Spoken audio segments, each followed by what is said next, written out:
Grabe, naglalaway ako sa tusino. Lagay ko nga yung kanin sa gilid para maganda. OMG, ang galing ko talaga.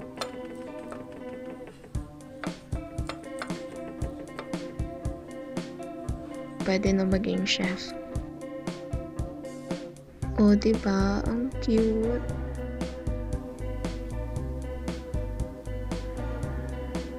Ligpit ko muna to para wala na akong isipin mamaya.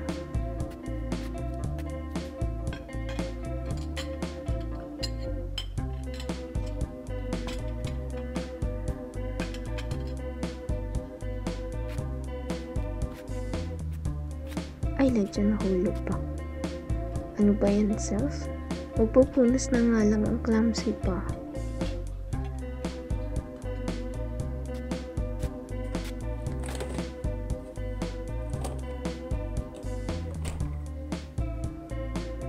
Ano ba to? Ba't ang daming nakalagay sa table? Punyeta, ang hirap tanggalin ng mancha.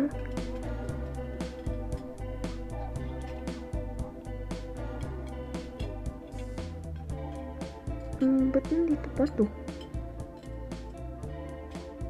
Linis-linis lang para di mapagalitan.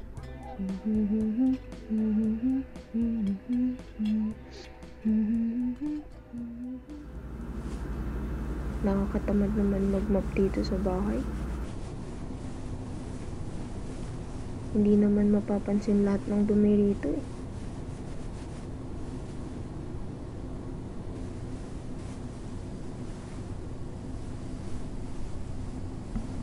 O tamo, kahit dito sa mga sulok, hindi naman mapapansin kung madumi. Pero okay lang, makakapag-exercise na rin ako.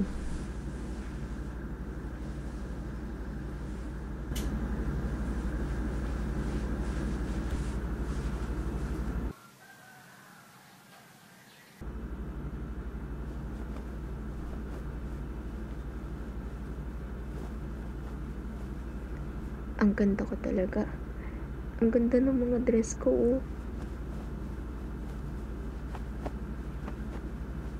Siguro kakailanganin ko rin silang lahat kapag kumala ako someday.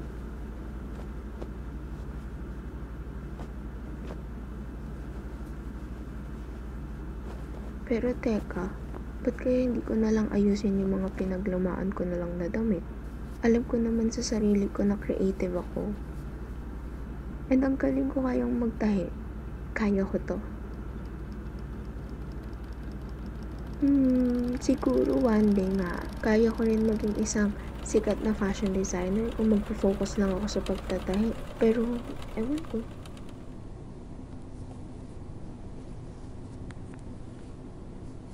Ang dami kong gustong basahin. Ang dami kong gustong matutunan. Ang dami kong oras para magbasa. Siguro kaya ko namang tapusin lahat to basta may oras pa. Ang ganda talaga ng story. Ang galing magsulat ng author na to. Pero medyo naboboring na ako to be honest. Kaya ayoko nag-check ng phone. Check out ko ba tong lahat? I mean, kahit naman mapalaki yung gastos ko ngayon. Halos lahat sila ang laki ng discount, oh.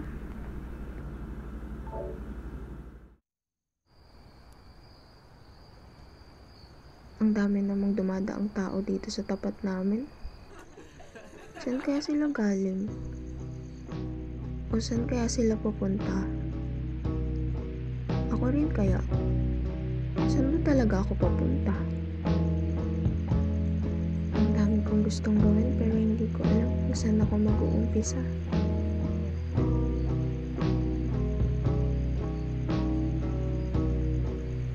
minsan ang ganda rin tignan ng mga ilaw sa labas mo.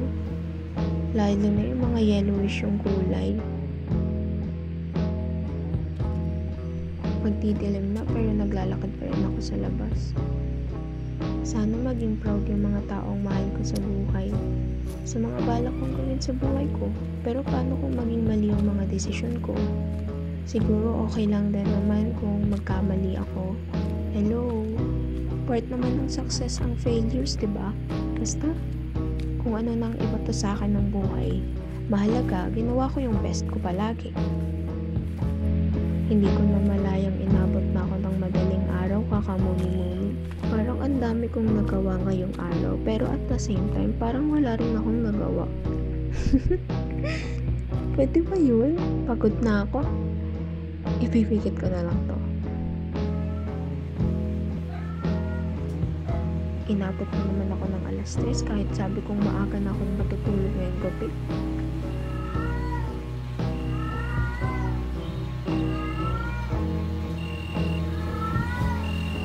Punyeta, ang ingay pa ng pusa.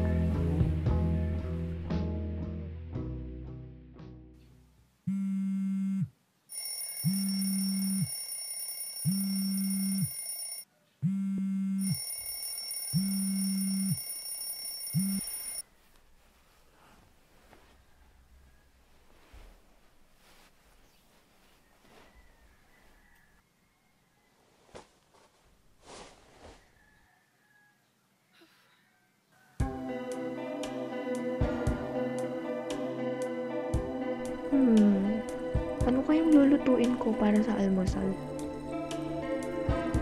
Corned beef? Hotdog? Itlog na lang kaya? Sige, anong luto kayang gagawin ko rito mamaya?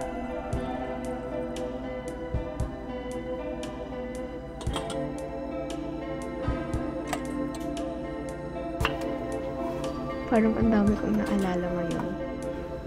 Naaalala ko nung unang nahiwa yung daliri ko. Hindi yun yung nagluluto din ako eh. Naalala ko elementary ako tapos nasanggi ako ng classmate ko tapos may hawak siyang box cutter. Naalala ko yung aso ni yung dati naming kapitbahay. Nakalimutan ko yung pangalan nila eh. Pero naalala ko yung itsura ng aso. Ang laki, and ang fluffy ng buhok, tas puting-puti pa. Halatang alagang-alaga talaga siya nung kapitbahay namin dati. Ano ang lahi nun? Chow-chow ata? Ang laki na nun. Akala ko parang teddy bear eh. Ay, hindi. Baka husky? Ay, ewan. Hindi ko na rin sure sa memory ko kung ano ba talaga yung itsura nun. Anyways, pwede kaya akong magtayo ng karinderya someday. Or cafe, pwede rin. Sanay naman akong magluto dito sa bahay araw-araw. Siguro sa pag-bake kayanin ko rin. Hindi kaya baka malugi lang din ako pag tinry ko yun. Pero kasi alam ko naman yung kaya ko sa hindi ko kaya eh. I think kakayanin ko naman.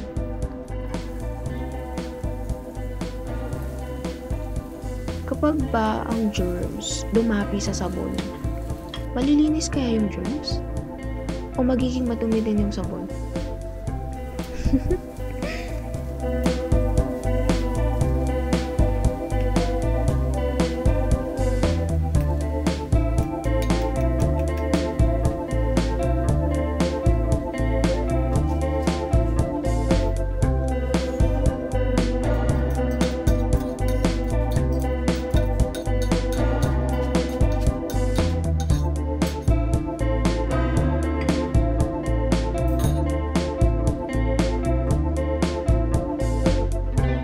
Teka, parang hindi ko ata nalagyan ng paminta't asin tong itlog.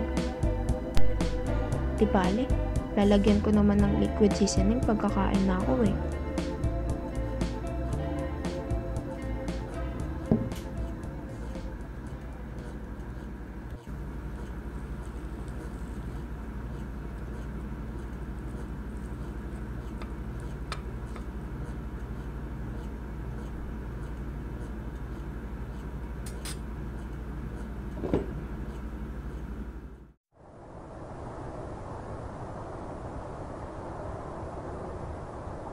Ang dami na namang order dadating sa bahay.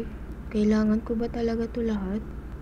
Nagpapadala na naman ako sa kagustuhan ko na hindi ko naman maiwas-iwasan. Naiipon na lang sila sa isang lugar. Bawat isa tumatagtag sa bigat ng puso ko. Ang dami kong perang nasayang. Bakit pakiramdam ko wala na naman akong kwentang tao? Feeling ko isa akong libro na walang laman bawat pahina. Walang kwentang masahin. Ang bigat ng lahat. Ang bigat ng pakiramdam ko. Nakakapagod. Nakakapagod maging ako. Nakakapagod mag-isip, mag-effort. Kahit yung simpleng mabuhay lang, napapagod na ako. Sana maging sapat ang pagbalot ng jacket sa mga braso ko. Kahit pagtakpan ako nito sa lamig ng mundo, hindi pa rin ito kayang takpan ang lamig na nararamdaman ng puso ko.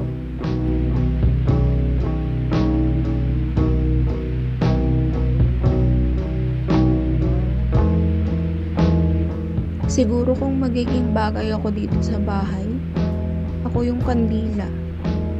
Patuloy na nauubos. Nawawalan ng alab. Nawawalan na rin ng kakayang magbigay liwanag. Sana maging masaya ako. Sana maging okay rin ako. Sana hindi ako maging isang dahon na sumasabay lang sa agos ng buhay. Sana magkaroon na ng direksyon ng buhay ko. Ang dami kong oras na nasayang. Ang dami kong araw na nasayang. Bakit hindi ako makapag-decide na ayusin ang lahat sa buhay ko? Ang dami kong gustong gawin, pero wala akong magawa. Kinukulong ako ng buhay sa isang kwartong walang pinto.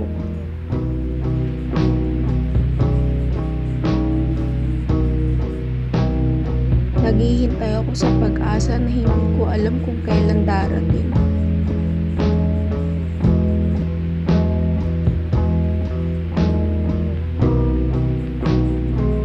Siguro wala na ngang pag-asa.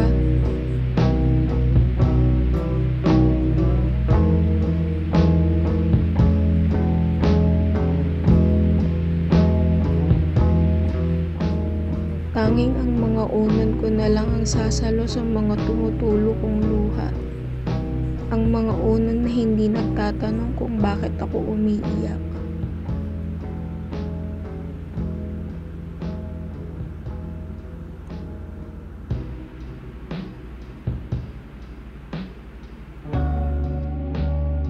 Ang dilim na. Nakatulala na naman ako sa cellphone ko. Gabi na naman. Parang ayokong matulog, pero ayoko ring magising. Ano ba to? Ano ba, ponyeta? Call ng call? Hindi mo nga alam pinagdadaanan ko. Wala akong gana lumabas, kumilos, o kahit gumalaw para sa sarili ko. Magdadahilan na lang ako na busy ako kahit hindi naman talaga. Naririnig ko na naman yung gripo, tulo ng tulo. Parang walang katapusan.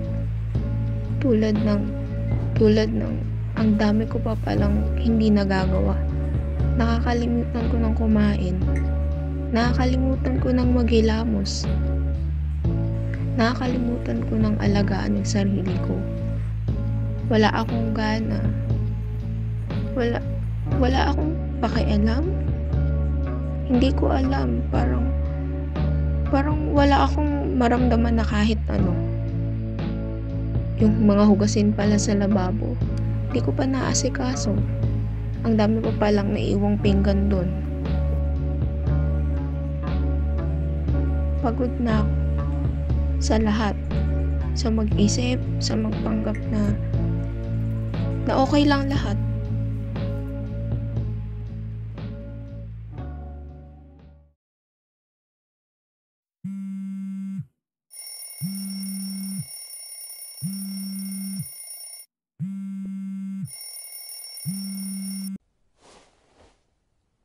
panibagong araw na naman.